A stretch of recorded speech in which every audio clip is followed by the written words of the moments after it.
Okay, we're gonna go ahead and start as people are still trickling in. But hi, thank you everyone for joining us today. My name is Rega Vortal. I am the Senior Government Affairs Associate at J Street. I am very happy to welcome you here today for this briefing. We've titled it Conflict 101, and we are very happy to have J Street's president, Jeremy Ben-Ami, joining us today to give this briefing. This will hopefully be the first in a series of briefings. We're hoping to give regular opportunities like this for Hill staffers to both give you in-depth information about the conflict and the issues that J Street works on, as well as topics as they come up. But with all of that, I am very happy to welcome Jeremy Ben-Ami. Just before we start, this is going to be a long presentation. If you do have questions throughout it, please feel comfortable leaving those in the Q&A box at the bottom. We will make an effort to make stops along the way to answer those questions. Please don't leave them for the end. We're not sure exactly how much time we'll have left. And with that, thank you, Jeremy. Great. Thanks so much, Regev.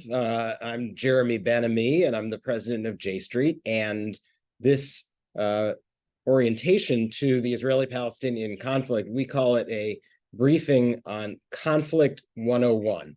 And this is a briefing that is provided to members of Congress who attend J Street Congressional delegation, sponsored by the J Street Education Fund. It's a part of a series of 101 briefings that we provide. Our trips to the region are what we call a graduate level seminar, a 501 level graduate seminar in the Israeli-Palestinian conflict. But in order to attend the seminar, you also have to have the basic information and the 101. And so this is a presentation that actually takes a much longer period of time than just an hour, but we've scheduled an hour, and I'm going to walk as quickly as I can through the presentation and ask you, if you do have questions, to please put them into the Q&A box. Regev will interrupt us and make sure that you have the opportunity to get questions answered along the way. Don't be shy about the Q&A. So in the context of the now over 100-year-old Israeli-Palestinian conflict, I'm going to run through in the course of this hour 5 different facets of the conflict that I hope provide you with building blocks for understanding the conflict and how we got to where we are and how we can try to chart a path out of the conflict going forward. I want to talk a little bit about the geography and the history of the region. So we'll look at some maps and how those maps have changed over the last 100+ years of the region. 2 is to understand the demography, who lives in the land between the Jordan River and the Mediterranean Sea, how many people are there, how many of them are Jewish, how many of them are Palestinian, how many of them are citizens of Israel, how has the ratio of Jews to non-Jews in the area shifted over the last 100 to 150 years. So geography, demography. 3rd, I want to walk through some of the terminology that you will regularly hear on this conflict. And I consider that sort of the glossary of terms to be able to have a conversation in 2023 about the Israeli-Palestinian conflict.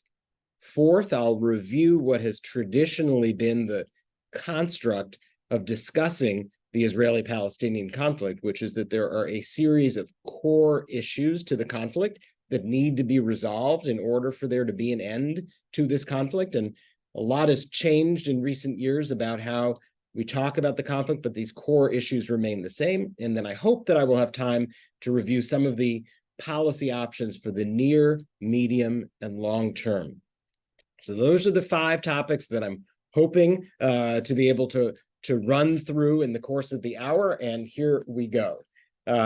So first of all, starting with the maps, looking at this from the highest possible altitude, one recognizes that Israel is one small state in a much larger region. I think there is a traditional dynamic to conversations around Israel and its security that emphasize that Israel is but one little state that is for the quote unquote Jewish people in a neighborhood full of dozens of other states, many of which have Arab populations and are traditionally not sympathetic to the state of Israel. So the map from this altitude is of a little state that exists in a larger region in which there are a lot of threats, and Israel needs the support and the security provided by the United States in order to survive in its region. So this is sort of the starting point map. But let's go back now before there were nation states along the lines of this map and understand that the geography in which the land of Israel and Palestine is located really draws its origin from the Ottoman Empire. Starting 500 years ago, in 1516, it was the Ottoman Empire that conquered Jerusalem and the area we today call Palestine. It was part of a very large empire that for 200 to 300 years really controlled much of the Middle East, North Africa, and southern and southeastern Europe. The Ottoman Empire weakened over the course, particularly of the 19th century, leading into World War I, the beginning of the 20th century, and various other empires and other powers began to look at the territory of this diminishing empire and look for ways to stake their own claim and pursue their own interests. And in particular, of course, there was tremendous interest in the land of Palestine, and in particular, in the area around Jerusalem. And many different European powers began to look for ways to exert their influence in that area. When World War I ended and the Ottoman Empire had fully collapsed, the question of who would have the administrative mandate over the various different territories was handed to the League of Nations, which was created following World War I and was part of the vision of how the world would try to govern itself and avoid future conflicts. The British were handed the mandate for the land of Palestine. It was called the British Mandate for Palestine. The original map of what constituted Palestine included, and you'll see on this slide, some territory that is in lighter yellow, that is today the Kingdom of Jordan. It includes a darker yellow that was designated as Palestine. And all of this was the British zone of control. The territory to the north, which was Syria and Lebanon, is, you'll see, labeled the French Mandate. The French and British diplomats sat down as early as 1916 to divide up spoils of the Ottoman Empire, and in an agreement that's known as the Sykes-Picot Agreement, they drew the lines that resulted in the British having this mandate and the French having the traditional mandate and influence over Syria and Lebanon. The mandate goes into effect in 1923. Prior to that, Britain makes an arrangement with King Abdullah, who was the great-grandfather of Jordan's current King Abdullah, for there to be a separate administrative area in Jordan that would be under Abdullah's control. So the British administrative mandate really focused only on the land to the west of the River Jordan. And I'm just following with my cursor now, the River Jordan, which runs from the Sea of Galilee to the Dead Sea. And so mandatory Palestine from 1923 until 1947 really consists of the area from the Jordan River here to the Mediterranean Sea, and all of this land in yellow. Over the course of the 1930s in particular, violence and conflict between Jewish residents and Arab residents ticked up, and a growing revolt, both among Jews and Arabs, who both wanted their independence from the British in this mandate, grew. And in 1937, the British put forward a proposal to partition this land into 2 states for 2 people. It was called the Peel Commission. And that was the first time that a partition plan to solve the dueling Arab and Jewish claims over the same British mandate was put forward. And now we're, 85 years into it, and the idea of 2 states for 2 people continues to be the framework that the international community tries to use in order to figure out how are we going to resolve these competing claims to this yellow territory here on this map. Fast forward now to 1947 and post-World War II, the British said to the now United Nations, which was the successor to the League of Nations, we are done after 20 plus years dealing with this. We want to hand this mandate back. We no longer want to be in control of these crazy people who are each fighting themselves and fighting us. And they asked the United Nations to come up with a plan as to what to do with the mandate. And in 1947, in November 29th of 1947, the United Nations passes Resolution 181 and partitions this British mandate over Palestine into 2 states, an independent Arab state and a Jewish state. On this map, you will see that the Arab state is in a sort of lightish red, and the Jewish state is in a lightish blue. That division of the land did not include Jerusalem, and I highlight that again with my cursor. I hope that you can see as I share my screen the cursor. Jerusalem was designated by the partition plan in 1947, passed by the United Nations, as not belonging to either the Arab state or the Jewish state. There's a term in international law called a corpus separatum, essentially an international city with no national sovereignty over Jerusalem. So this was the plan passed in 1947. The mandate was due to end in 1948. The state of Israel declared its independence in May of 1948 over the Blue Territory, and the Arab neighboring armies invaded. They did not accept this partition plan, and the War of Independence began. The War of Independence lasts from 1948 through 1949. The forces stop their fighting and draw a green line on a map that is essentially the armistice line that stops the fighting in 1949. You may have heard the term green line. The green line is the armistice line from 1949 at the end of the fighting, drawn on a map with a green pen, literally.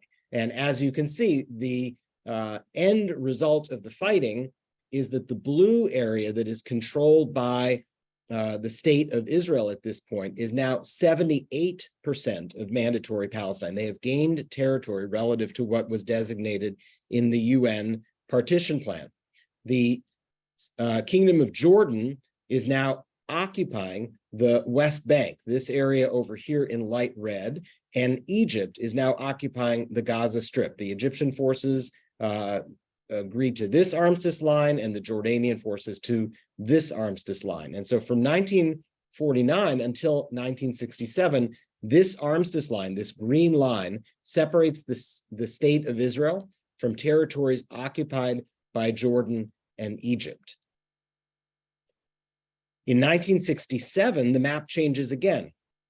This time, a war that was started by surprise, a surprise attack by Israeli forces on the armies that were gathering for another attempt to invade and hopefully destroy the state of Israel. Israeli forces surprised the other side.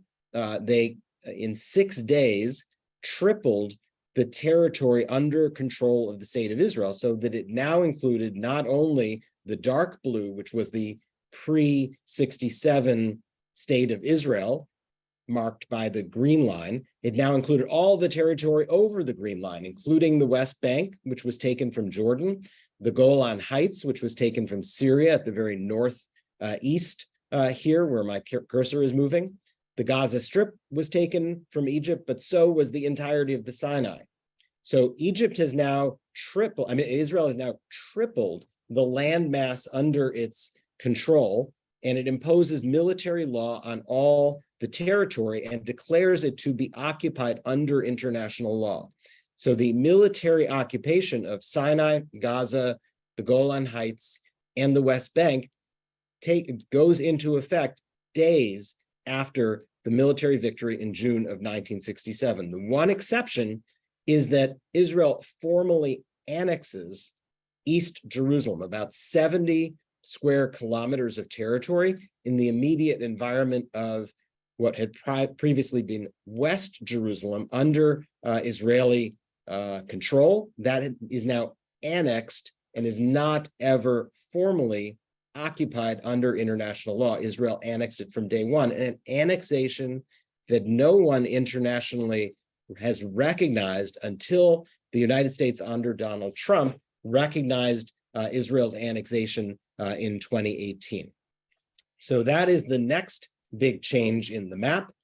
Just to review, putting these three maps next to each other, the UN partition plan in 1947 has a Jewish state on 55% of the territory that was the British mandate for Palestine. Following the War of Independence, or the Nakba as it's called by Palestinians, the territory controlled by the state of Israel is 78% of mandatory Palestine, and the territories occupied by Israel in 1967, which are shown with the slash, constitute 22%. When you look at the map today and you consider what is under the control of the Palestinian Authority in terms of its direct civil authority between Gaza Strip and areas A and B on the West Bank, the Palestinians now have only 10% of the total land of the mandate originally provided to the British for Palestine in 1923. So the Arab population has gone from having 45 to 22 to now 10% of the land. And the Jewish population has gone from having 55 to 78 to 90% of the land. And that's sort of how the map and geography have changed over the course of the last 100 years. Moving now to demography. We're leaving the question of geography and the history of that to the population and the people who live in the area. First population numbers that I'll present is the citizenship of the state of Israel. Israel in the 2023 census has a population of roughly 9.5 million people, of whom close to 7 million are Jewish, and that's about 74% of the citizens of the state of Israel. There are nearly 2 million Arab citizens of Israel, 21% of the population. There's another 470-some thousand citizens of Israel who are not Jewish and are not Arab.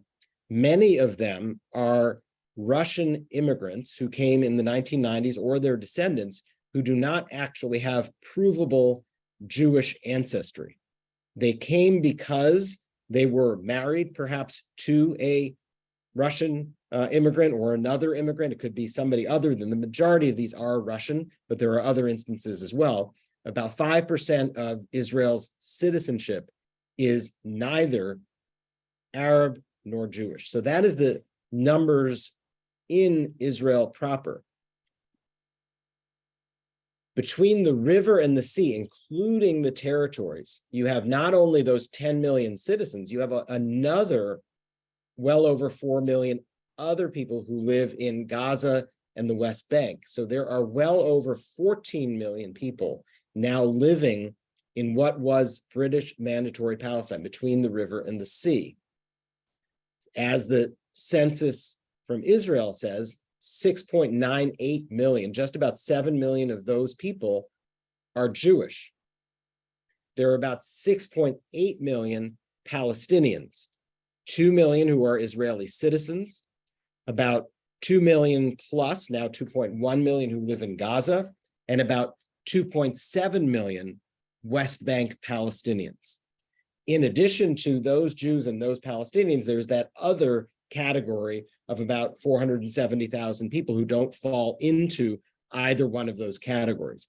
The reason I put this slide in here is that it is important to understand that when you think about the demography of the entirety of the land from the river to the sea, today, the Jewish population is less than 50% of all of the people who live in the area of Israel and Palestine combined. Within Israel proper, the Jewish population is close to 75%, but in the entirety of the land, it is slightly less than 50%. So what's been the story with that percentage and that ratio over time? Let's go back to the very beginnings of Zionism, to the very beginnings of Jewish re-immigration, return to the land of Israel, which is in the 1880s. There had been a very small but consistent presence of Jews from biblical times, all throughout the last 2,000 years, since the Jewish last independent Jewish state was destroyed in 70 AD or CE. The number of Jews in the land of Israel was in the thousands, usually in 4 cities that had continuous population of Jews during all of that time. So come 1882, there were 24,000 Jews living in Palestine, according to the Ottoman census, and that was about 8% of the total population of Palestine. So Jews constituted at that point 8% of the total population in the area.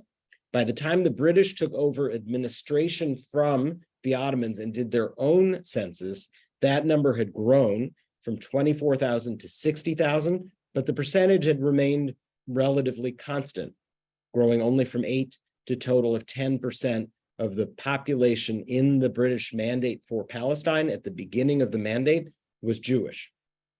From 1918 until 1947, the end of World War II, there had been a significant increase in the Jewish population. There was immigration, both legal and illegal, of Jews who were seeking to flee Europe. By 1947, as the British were getting ready to leave and they turned over these numbers to the new state of Israel, there were some Jews already at this point from the Middle East who had begun to immigrate into the state of Israel. But by and large, this was still European immigration pre, during, and post-war, much of it illegal, some of it legal.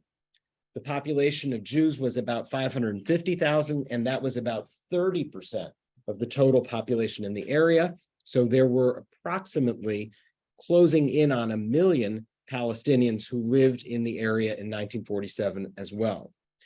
When the state of Israel does its first census after the War of Independence, after what Palestinians call the Nakba, you will see that there were now nearly another 1 million more Jews that lived in the state of Israel, because with the state of Israel in control of immigration, the gates were opened up to all who wanted to come.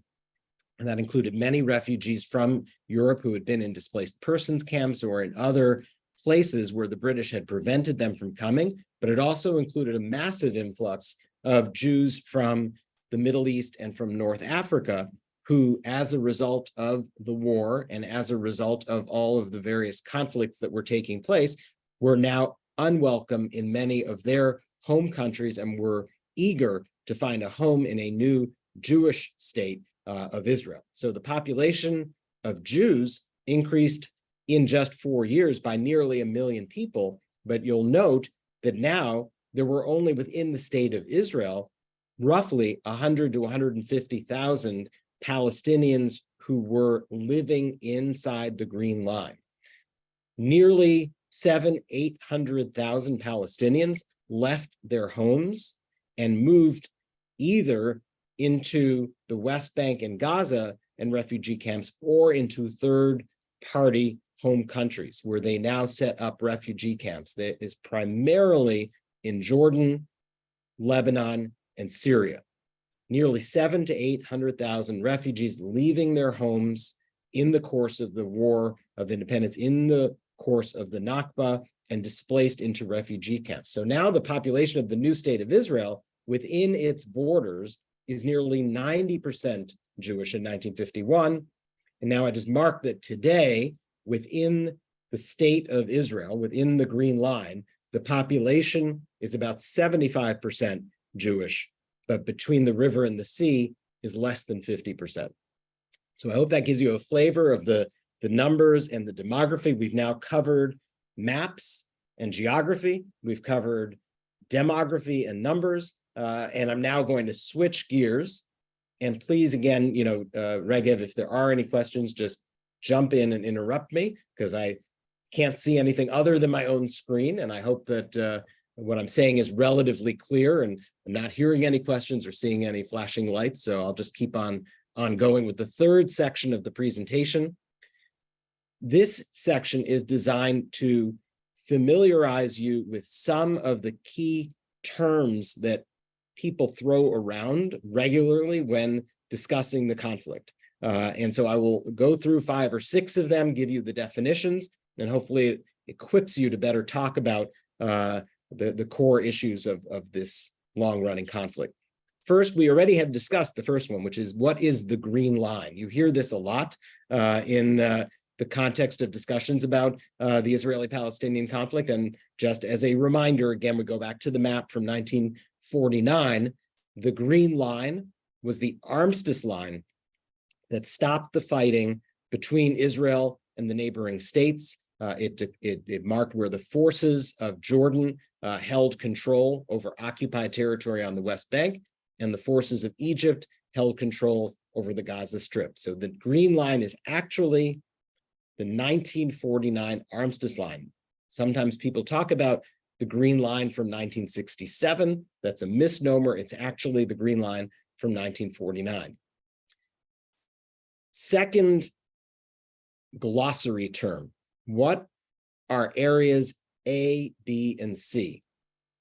This is a construct for the West Bank, for that territory that had been held by Jordan, that was conquered by Israel in 1967 and militarily occupied, a military occupation declared by Israel over the territory in 1967. And in 1993, as a result of the Oslo Accords, which were a preliminary peace agreement between Israel and the Palestine Liberation Organization, that set of accords created the Palestinian Authority to be a self-governing, essentially municipal administration for Palestinian life on the West Bank that was supposed to transition over a period of 5 years from being a municipal civil authority into being a full-fledged permanent resolution to the conflict. The idea that there would be a state of Palestine was not built into the Oslo Accords. The Oslo Accords laid out a 5-year transitional period during which the final status of the territories and how they would be governed was to be worked out. And here we are now 30 years after the Oslo Accords, and that 5-year period never ended. And there was never a determination of what should be the final status of the territory. So we still live today with the temporary transitional designations that were created in 1993. And that was to divide the West Bank into 3 types of area, A, B, and C.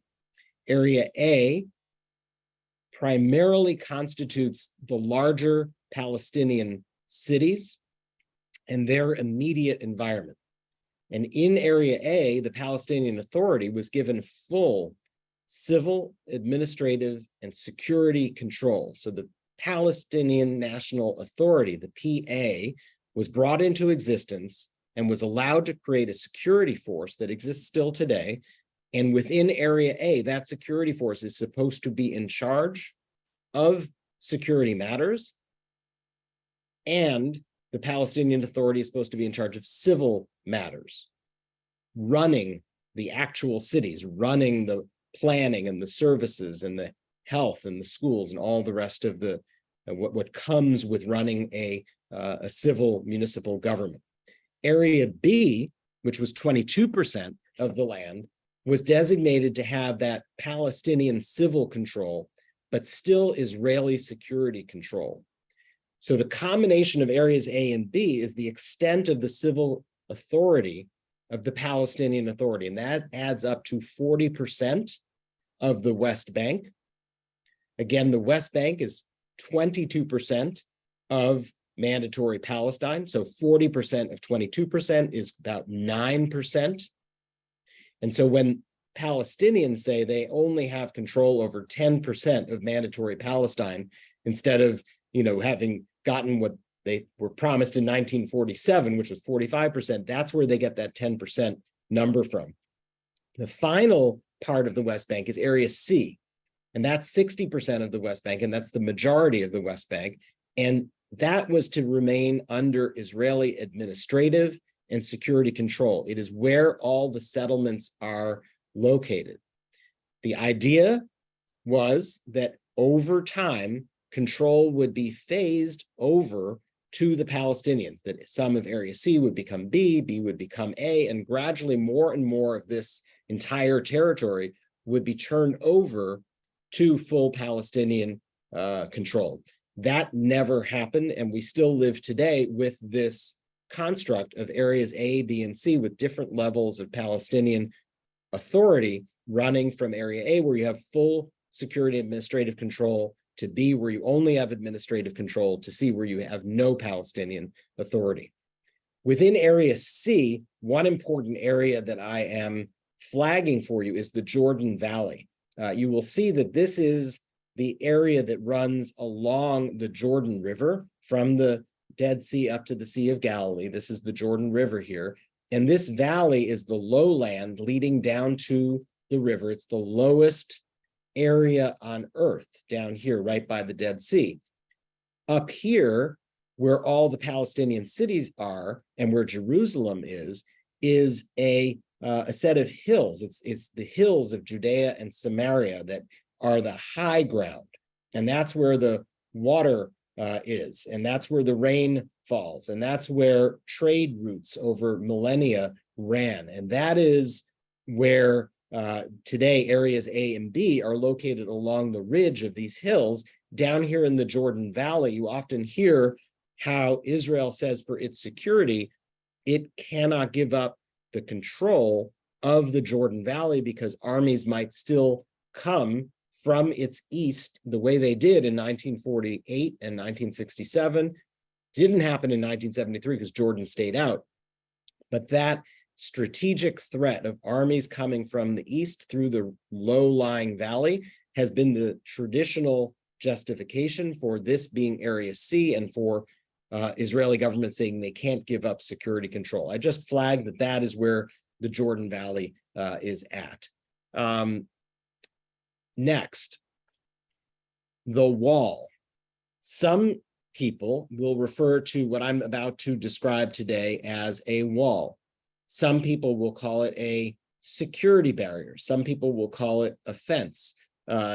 Everything that relates to Israel and Palestine has political significance, and the words you choose to describe the exact same thing obviously have tremendous significance. The West Bank could be called the occupied West Bank, occupied Palestinian territories, or it can be called Judea and Samaria, right? And you can refer to settlements as illegal settlements. You can refer to them as Israeli cities. How you describe things often is deeply related to the politics that you bring to the issue in the first place. And so it is with a barrier that was constructed by Israel in the early part of the 2000s in the wake of the Second Intifada. And there was a lot of terror. There were a wave of suicide bombings in the wake of the collapse of the Camp David peace talks in 2000. The Second Intifada broke out, a clamor for security We as Americans understand that there are people who believe that walls are really important to their security, and the Israeli government of Ariel Sharon drew a map and began to construct a barrier or a fence or a wall, depending on your choice of vocabulary, right along the edge of the demarcation between the West Bank and Israel proper, right near the green line. You can see on this particular map in red the path, the route of the barrier, which does not follow the green line, and in many cases takes in a fair amount of territory that is within the West Bank. It takes into the Israeli side of the barrier about 9% of the West Bank in an effort to include within Israel's security most of the major settlement blocks that were built somewhat near the green line. So for some people, the path of the wall presents one way to articulate how you could draw a border that might keep a large number of the settlements in Israel proper and provide a separation from all the rest of the territory of the West Bank. So that wall slash barrier slash fence starts to be built in about 2003, 4, 5. It is not 100% complete today. Some of the different sections, particularly in purple around the northern city of Ariel up here, they have not been built. It is controversial to complete the wall, but it has not yet been done, but you can see what the route was intended to be. Fourth, settlements. Again, the term settlements, that is the name used for the communities that have been built by the Jewish population that has moved into the West Bank since it came under Israeli occupation in 1967. Under international law, any movement of civilian populations by a conquering army into the land that it conquered is illegal under the Geneva Conventions post-World War II. So the entire enterprise of settling Israeli Jewish citizens into the land of the West Bank is considered by the International Court of Justice. It is considered by the United Nations. It is considered by the entire world to be illegal from the get-go. And the United States used to buy into that as well. And a legal opinion from the State Department back in 1987 affirmed that it is illegal to move civilian Jewish populations into the territory of the West Bank. One of the things that was done in the Trump years that sort of rolled back a lot of American traditional policy was to sort of disavow that legal opinion from 1987. And informally, it's been called the Pompeo Doctrine. So some of you may have heard reference to a desire on the part of those of us in the pro-peace community and pro-diplomacy community to revoke the Pompeo Doctrine and have the United States return into alignment with the rest of the international community that the entirety of the settlement enterprise is illegal. But I distinguish for you that under Israeli law, there is a distinction between settlements, which are officially sanctioned and recognized by the government of Israel, which they consider to be legal, and a whole nother set of Israeli encampments called outposts that even under Israeli law are considered illegal. And you will see that all throughout the West Bank, there are little dots in orange, and there are some triangles in orange as well, that constitute illegal outposts. I believe that the number today is now somewhere in the 150 range of illegal outposts. Now, they may be a single trailer on a hilltop, one hill over from an existing settlement that Israel considers legal. And the settlers will argue that this is not a separate settlement. It's actually just the natural growth of an existing legal settlement. But be that as it may, there are about 155 places on the West Bank, all around the West Bank, but primarily outside the main settlement blocks that are illegal even under Israeli law.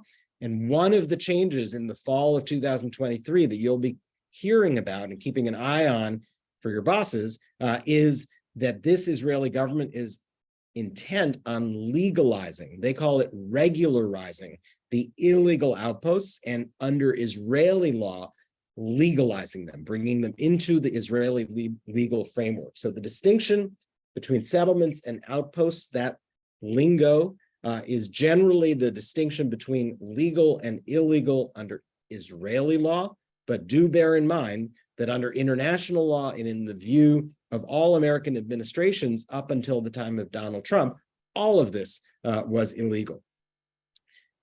Finally, last glossary term, and we're sort of on track. I'm going to try to zip through the remainder here in 15 minutes or so. The concept of settlement blocks and of potential land swaps.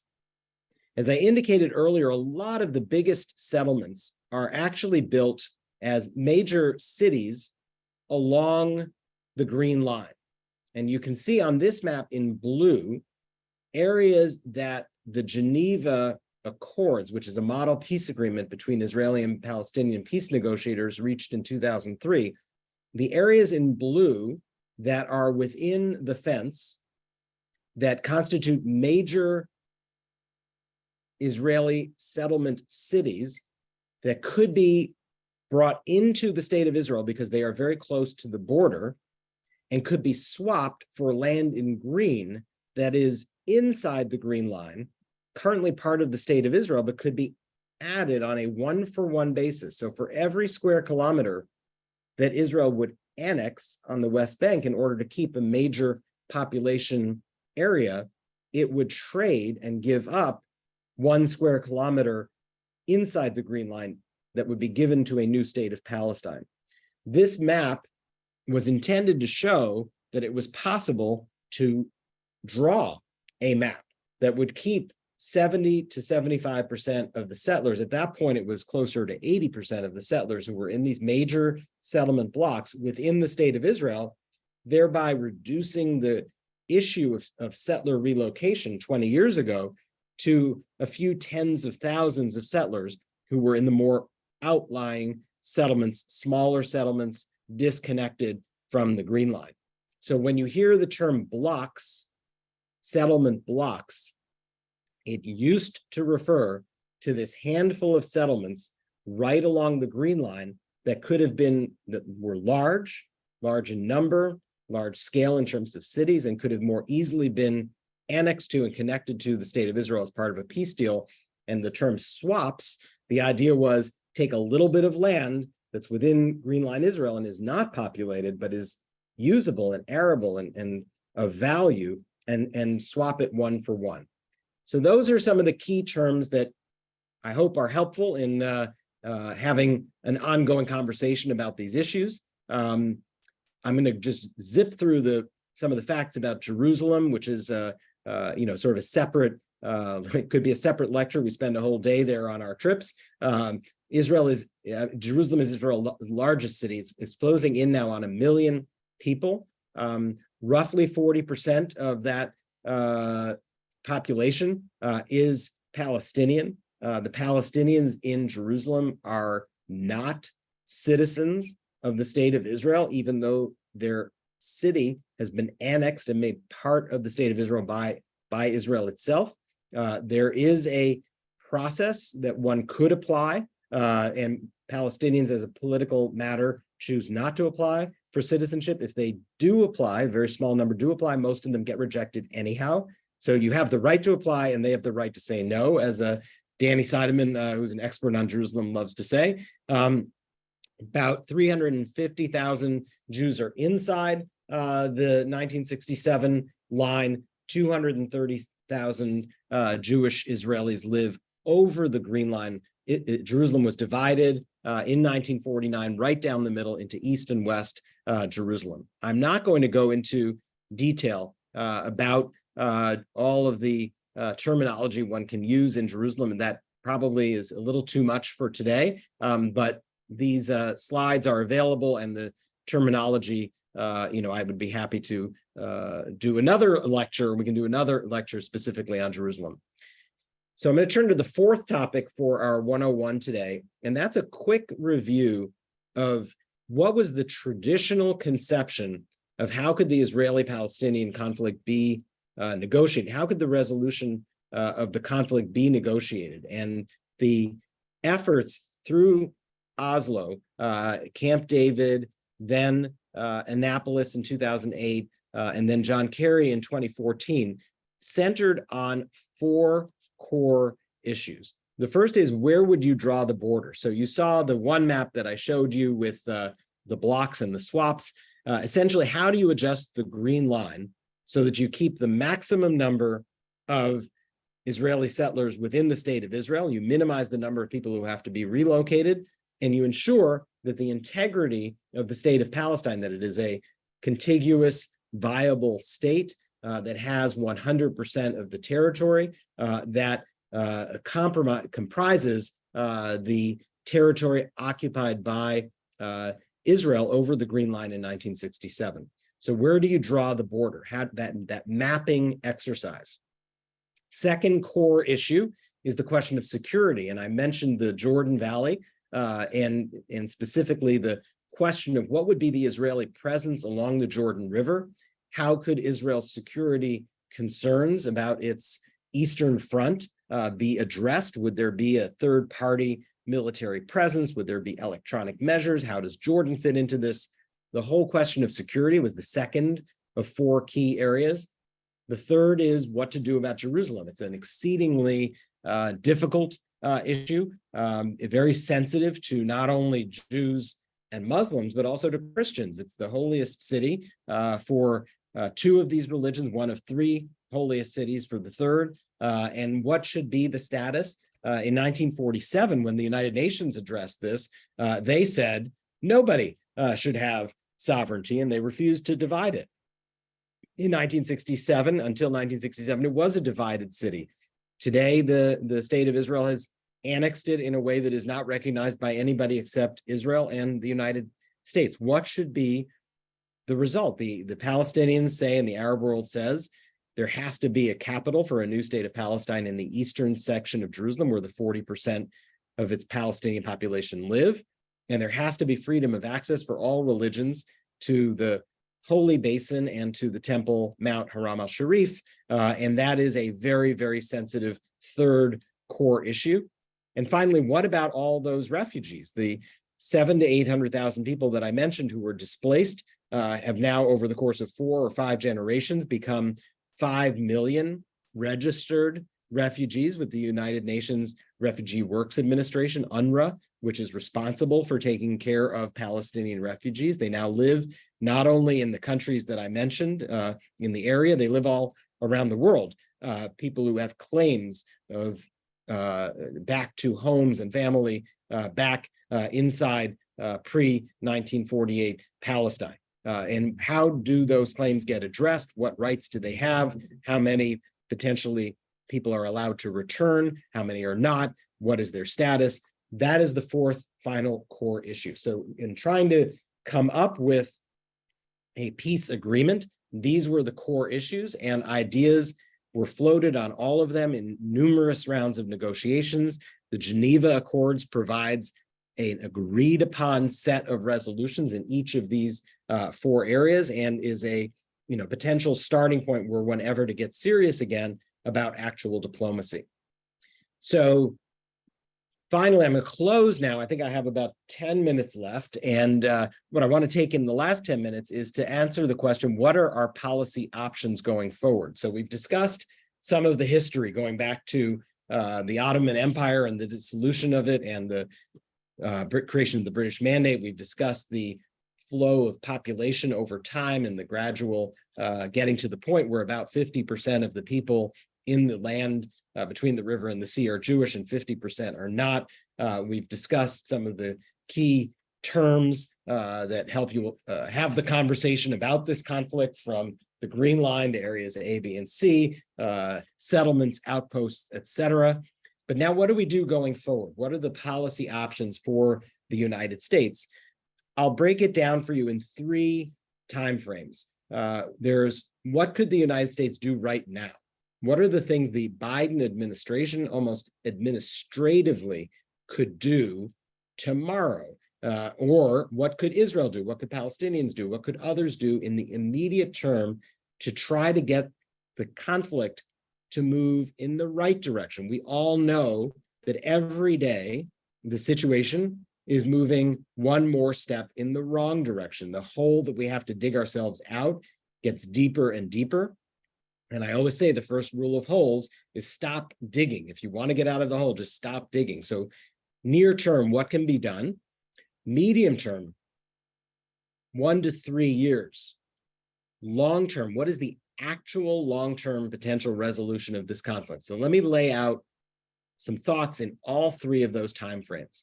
In the near term, J Street and every rational, right-thinking person who hopes to do something positive on this conflict recognizes that the conditions are not right today for negotiations about an end of conflict agreement. So none of us are talking about getting back to the table for negotiations tomorrow. That is an unrealistic statement and actually provides a little bit of cover. If one constantly falls back on a call for negotiations, it's a cover for not doing anything and allowing the current situation to just get worse and worse. So the time isn't right for a diplomatic initiative, but the United States could do certain things that would stop the movement in the wrong direction. We've closed our diplomatic missions with the PLO in Washington, D.C. We closed our own consulate to the Palestinians in East Jerusalem. We could reopen these diplomatic missions. We can re-establish that under American law, there's a distinction between Israel within the Green Line and the territory over the Green Line. That would be revoking the Pompeo Doctrine, reaffirming the legal opinion of the State Department, and we're urging Secretary Blinken that this be done in the not too distant future. So this administration makes clear that the last administration was an aberration. We can reaffirm that what is happening on the West Bank is in fact an occupation under international law. And we can push for, as Israel looks to normalize relations with its neighbors, we can push for the inclusion of Palestinians in the deals that are being negotiated to expand the Abraham Accords, to assure that the Abraham Accords and the process of normalization isn't an end around the Palestinians, but is actually a forward-moving engine that tries to move the two sides towards conflict resolution. Israel could take immediate steps tomorrow, could increase the number of permits that it provides to Palestinians, which it has done under the prior government. The Lapid-Bennett government did increase the number of work permits. It could allow for some development, Palestinian economic investment for construction in Area C. It could certainly take steps to stop the incitement and settler violence that are a nightly occurrence, and you all know that, and you are able to see nightly reports of what's happening on the West Bank. It could halt its efforts to evict Palestinians from their homes in parts of Area C in East Jerusalem, could stop home demolitions, stop building settlements. These are all things that don't require negotiations. They don't require a Palestinian partner. These are steps that can be taken unilaterally. And it's really important to say the Palestinians need to take steps too. The Palestinian prisoner payment program is a topic that Hill staff know very well. It is not a program that J Street supports. We support a reform. We would urge the Palestinian Authority to reform its payment program tomorrow. They should address incitement in their own institutions. They should recognize publicly that the Jewish people have a connectivity to the land. So there are things that Palestinians could do, and all of these things that we've outlined here could be done without negotiations and outside the context of moving towards a two-state solution. The terms shrinking the conflict or deoccupation are sometimes used to summarize these near-term immediate steps. Jeremy, before we move forward Yes. to medium term, we do have a question about U.S. actions in the near term. The question is there a sense of why the Biden administration has not reopened the diplomatic missions and reaffirmed occupation? So the sort of simple answer to why is the Biden administration not taken some of the steps that it really promised to take and that it should take is it comes down to pressure and the feeling that Congress and we are speaking now to congressional staff, that there would be blowback and pressure from Congress, that there would be blowback and pressure from organized lobbies, and the political lift required to do some of these things in the Biden administration's eyes is high. And so we, as J Street, are often urging congressional offices to make clear to the White House and to the administration that there would be support for taking those steps. And I think the political calculus as to whether there is opposition or support for taking some of these steps is exceedingly important. One of the reasons that we do the work that we do. In addition to the near-term steps that need to be taken, in the medium term, even again, outside of the context of any hope of negotiations, the United States and the international community could lay out a political horizon. One of the things that's lacking the most is hope. Palestinians need to know that there is an end game for them, that there is a political horizon that leads them towards freedom and independence. And it doesn't have to mean you have a detailed plan. You could simply have a presidential speech. The Arab League could refloat its Arab peace initiative that reaffirms that normalization with Israel depends on resolving this conflict, and the United States could endorse it, perhaps bringing together a coalition of parties. It used to be that there was something called the Quartet that the United States operated with Europe and with Russia and the UN. Perhaps there's a new configuration that could be brought together, perhaps a UN Security Council reaffirming that there is a path forward that leads to a state of Palestine. Some call for the United States and other countries to continue recognizing the state of Palestine. The state of Palestine is actually recognized by over 130 countries around the world. The borders still have to be determined, but the borders of the state of Israel have to be determined. You cannot draw on the map today the international borders of the state of Israel, but we all know the state of Israel exists. Similarly, one can recognize the state of Palestine, even though the borders are not clear. In addition to setting out that political horizon and reigniting some hope, the United States does and can continue to build and foster bottom-up, people-to-people connections that will be critical to long-term peace. You can't have simply the political dimension to this and the negotiations at a diplomatic leader-to-leader level without people-to-people work, and people-to-people work alone won't do it either, but you need both. We're supportive of the MEPA program, and Congress does allocate $50 million a year to it. It's a very important start on deepening people-to-people work, investment in the West Bank, economic development, environmental cooperation. Some of these things are happening. They are longer term, but some of the trading of desalinated water for solar energy, the gas exploration that potentially could really benefit Gaza, these are all things that can create a more positive environment in 1 to 3 years, and again, don't require a resolution of the conflict and a two-state solution. Beyond the short and the medium term, my final slide is what are the possible ways of finding a way out of this in the long term? Is the two-state solution still viable? This idea that this one piece of land between the Jordan River and the Mediterranean Sea, which has two people who want it, needs to be partitioned, needs to be divided, that has been the concept of how you resolve this conflict for 80 to 90 years. Many people now say that Israeli settlement development has gone so far that it's no longer practical.